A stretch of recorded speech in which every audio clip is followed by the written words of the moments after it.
the P&L here is heavily weighted based on booking loads and making money on those loads. When you look at the fluctuation in fuel prices, um, how does that play into the profitability of, I guess at that point, hopefully our business, meaning are rates adjusting? Are you contractually locked in? I know there's a bunch of different ways that you guys have business, get business, spot rates, all that kind of stuff. Are you how concerned should I be with the future of fuel pricing? We are protected at most of the dedicated places that we're running freight on fuel surcharge.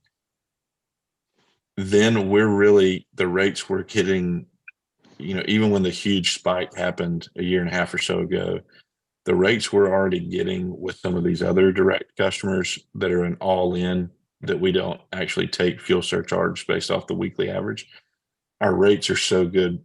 Yes, it impacts profitability, but it's not cutting into it to the extent that it's hurting us, or making it not profitable.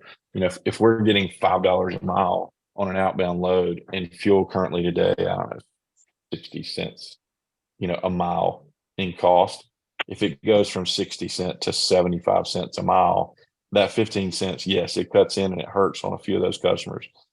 But if we go from an operating cost of $2 a mile to $2.15 a mile, and we're making $5 a mile, in the grand scheme, it's not that big. Where it's important is to, on the back hauls where it's not with a direct customer or shipper we've got our rates with, which, we have to hit the broker boards. I think we all talked about this last call, maybe 30% of the time on those, where we get in areas where we don't have customers yet, or good, consistent customers that take us to a place we really want to go.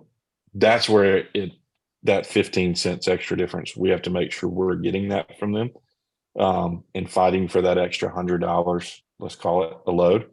And that's what we work on constantly here from dispatch and training and operations standpoint, is trying to get that extra $100, out of every load. When you add that up over time, it's significant.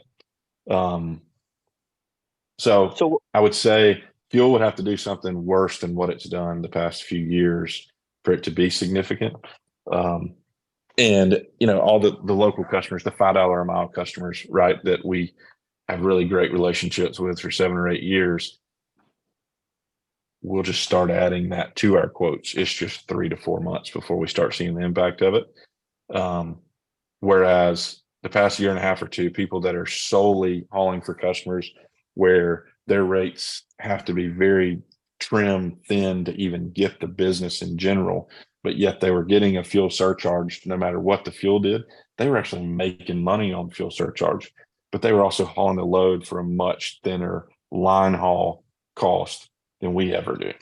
So I don't say that to say that you don't feel the effect. If I'm making sense, you'll feel some effect on fuel.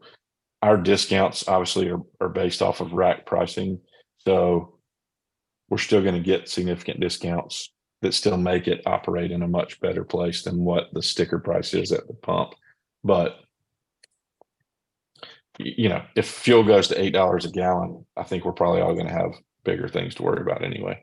We're probably in World War III, and a lot of other things are going on in the world, but I don't foresee that happening. Can it go back to $5 a gallon? Easily. But I think that's what we're expecting almost, especially this summer.